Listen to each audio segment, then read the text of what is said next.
Hello दोस्तों, नौकरी का द्वार में आप सभी का स्वागत है। आज की सीरीज आप लोग के लिए बेहद ख़ास होने वाली है।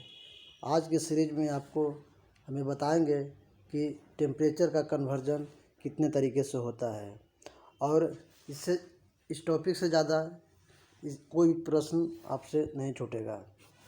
तो बहुत सारा कन्वर्जन दिया हुआ है, बहुत सारा टेम्परेचर स्केल पे आपको यहाँ पे बताया गया है, उसको आप ध्यान से देखिए। 5 मिनट समय दीजिए। इससे एक से दो क्वेश्चन आपको कंफर्म पूछेगा और ये रेलवे के लिए बहुत ही खास टॉपिक होता माना जाता है। रेलवे में अभी जो आपका रिसेंट एग्ज़ाम आ रहा है, जैसे आपका अभी एग्ज़ाम लेटेस्ट आरआरबी का एग्ज़ाम आ रहा है, आरआरबी जेई का एग्ज़ाम आ रहा है, आरआरबी एलपी एएलपी का एग्ज़ाम आ रहा है। तो ये दोनों एग्ज़ाम के लिए तो खास करके बहुत ज़्यादा इम्पोर्टेंट है। इससे दो क्वेश्चन कम से कम, दो प्रश्न इससे बनते ही बनते हैं। तो आप बस 5 मिनट समय दीजिए, ये दो प्रश्न आपको हमेशा के लिए ये आपका हो जाएगा। तो सबसे पहले देखते हैं कि कितने टाइप के स्केल होते हैं और टेम्परेचर का कन्वर्जन कैसे किया जाता है। तो सबसे पहले इसमें बहुत सारा स्केल आपको देखने के लिए मिल रहा होगा। जैसे देखिए, इसमें फ़ारेनहाइट स्केल है, ठीक। आपको केल्विन स्केल हो गया, फिर आपको सेल्सियस स्केल हो गया, फिर आपको र्यूमर स्केल हो गया, फिर रैंकिन स्केल हो गया। देखिए कितना के स्टूडेंट इतना जानते हैं कि फ़ारेनहाइट का स्केल मालूम है, सेल्सियस का है, केल्विन का है। ये 3 स्केल तो सबके लिए कॉमन है, ठीक। लेकिन जब अब प्रश्न इससे पूछना छोड़ दिया, ठीक नहीं, कि सबको पता है कि इतना तरह का स्केल होता है जो कन्वर्जन कर लेते हैं। लेकिन मेन यहाँ से प्रश्न बनता है र्यूमर स्केल का, मेन प्रश्न बनता है रैंकिन स्केल का। जब पिछला बार रेलवे जेई का एग्ज़ाम हुआ था 18-19 में, तो उसमें इस उन्हें कन्वर्जन दे दिया कि सेल्सियस स्केल दे दिया, उसको कन्वर्ट करने के दे दिया था रैंकिन स्केल में। अब उसका रिलेशन ही नहीं पता था, तो बाद बहुत लोग नहीं कर पाए। आज आपको देखिए, इससे ज़्यादा आपको कन्वर्जन टेम्परेचर में तो खर्च नहीं पूछ सकता है। इसको बारी बारी से हम लोग देखते हैं। तो सबसे पहले इसका जो रिलेशन है, वो रिलेशन याद करना इंपॉर्टेंट है, ठीक ना। रिलेशन एक बार याद हो गया तो उसमें फिर उसके बाद गुना भागा करना है, उसमें तो आप कर ही लीजिएगा। तब पहले इसको आराम से देखिए। बहुत बहुत टाइप का होता है, कहीं F-32 कहीं 100 करके डिवाइड में 100 कर देता है, कहीं 5 कर देता है। उसको आपको याद ही नहीं करना है, ठीक। आपको जो हम बता रहे हैं आप इसको देखिए। तो देखिए क्या हम लिखे हैं, F-32/9, ठीक, इक्वल टू बराबर में C/5। फिर क्या है, K-273 डिवाइडेड बाई 5। फिर र्यूमर में होता है कि R डिवाइडेड बाई 4। और रैंकिन में जानना है तो RA-492 डिवाइडेड बाई 9। इसको याद करने के एक से दो बार देखिए, ठीक। यहाँ भी देखिए शुरू में 9 आ रहा है डिवाइड में, यहाँ भी 9 आ रहा है। दोनों छोर पे आप 9 लगा दीजिए और बाकी दो को 5-5 है डिवाइड में, और एक 4 है। र्यूमर में तो इशू आपको याद हो सकता है कि 4 हो सकता है। र्यूमर जो स्केल है इसमें तो आपको 4 रहेगा। बस किसी तरह से आपको इसको याद कर लेना है, ठीक। और याद करना भी आपको आसान। जब यहाँ से आप स्केल का कन्वर्जन लीजिएगा तो देखिए यहाँ पे भी 9 है, यहाँ पे भी 9 है। तो जब आप इसको लिखिएगा तो आपको दिक्कत नहीं होगा। और 2 को 5 है, फिर 1 को 4 हो गया, कहीं दिक्कत है। अब इसमें कुछ आपको जब ये आपको याद हो गया तो आपको कहीं से भी निकाल लीजिएगा। जैसे ऐसे नॉर्मल बॉडी टेम्परेचर हम लोग अगर सेल्सियस में देखते हैं तो 37 डिग्री सी हो गया है। अब हम लोग रटते हैं कि 37 डिग्री सी है, लेकिन उसका फ़ारेनहाइट में तो क्या है, तो उसको भी रट लेते हैं कि 98.6 है, लेकिन उसको नहीं रटना है। अब 37 डिग्री सी यहाँ पे आप डालिए सेल्सियस में, आपको फ़ारेनहाइट में स्केल तुरंत निकल जाएगा। टॉपिक छोटा है लेकिन बहुत काम का टॉपिक है, ठीक ना। आप किसी से पूछिएगा, आप फ़ारेनहाइट स्केल उसको दे दीजिए, मान लीजिए कि उसको लिख दीजिए कि फ़ारेनहाइट है 40 डिग्री। आपको र्यूमर स्केल पे बताइए कितना डिग्री होगा। हम दावा के साथ कहते हैं कि नहीं बता पाएगा एक बार में।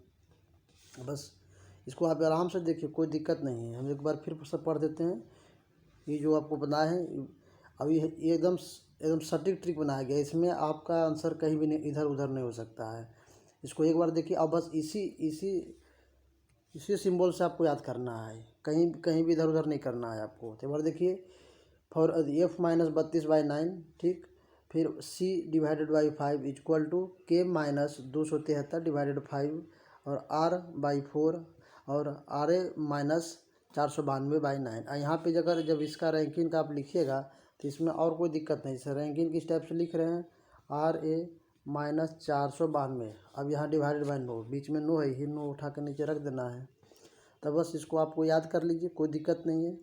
यहाँ से एक से दो प्रश्न आपको निश्चित हैं, एकदम हम 100% कह रहे हैं कि एक प्रश्न आपको बनेगा, कुछ भी नहीं है।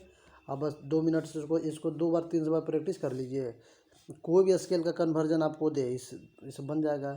इससे ज़्यादा आपको दे ही नहीं सकता है, ठीक ना। 5 स्केल है, लोग तो 3 पर ही छोड़ देते हैं। फ़ारेनहाइट हो गया, सेल्सियस, केल्विन, इसके आगे तो जाता ही नहीं है क्या। लेकिन इसके आगे भी है। जब आप बड़े एग्जाम दीजिएगा, रेलवे जेई का, सेक्शन इंजीनियर का, तो ये सब टॉपिक में आपको बीपीएससी के एग्ज़ाम में तो बड़ा बड़ा टॉपिक में ये 2 स्केल, अब प्रश्न अब ये 2 स्केल से ज़्यादा बनता है, ठीक ना।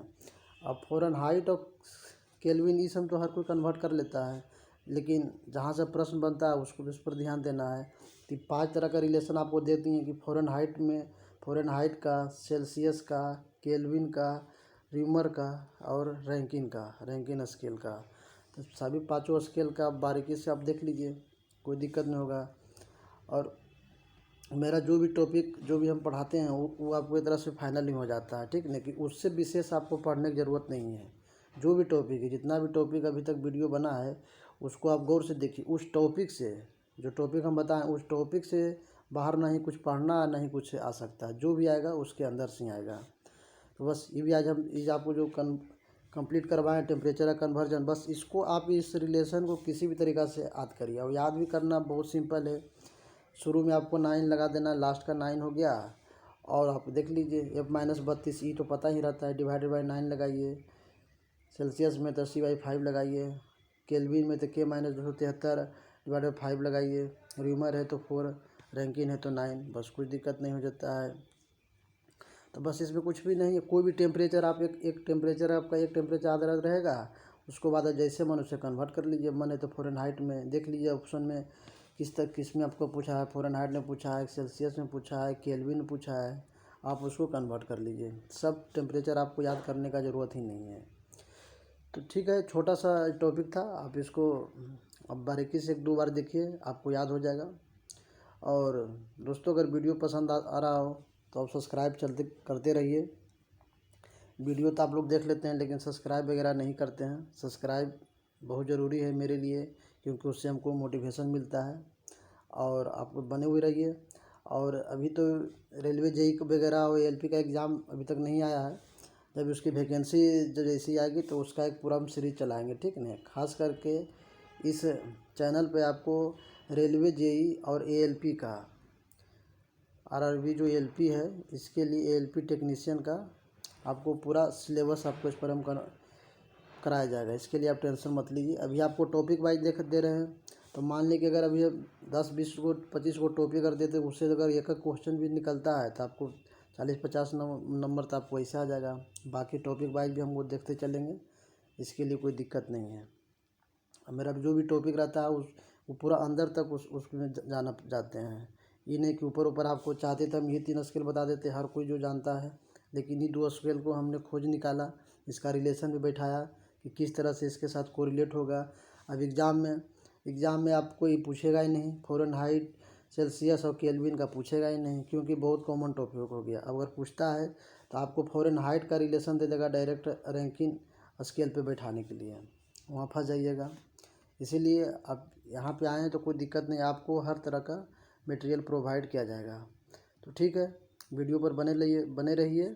वीडियो को सब्सक्राइब कीजिए, लाइक कीजिए, और पसंद आए तो आगे बढ़ाइए। मिलते हैं फिर एक नए टॉपिक के साथ, तब तक के लिए धन्यवाद।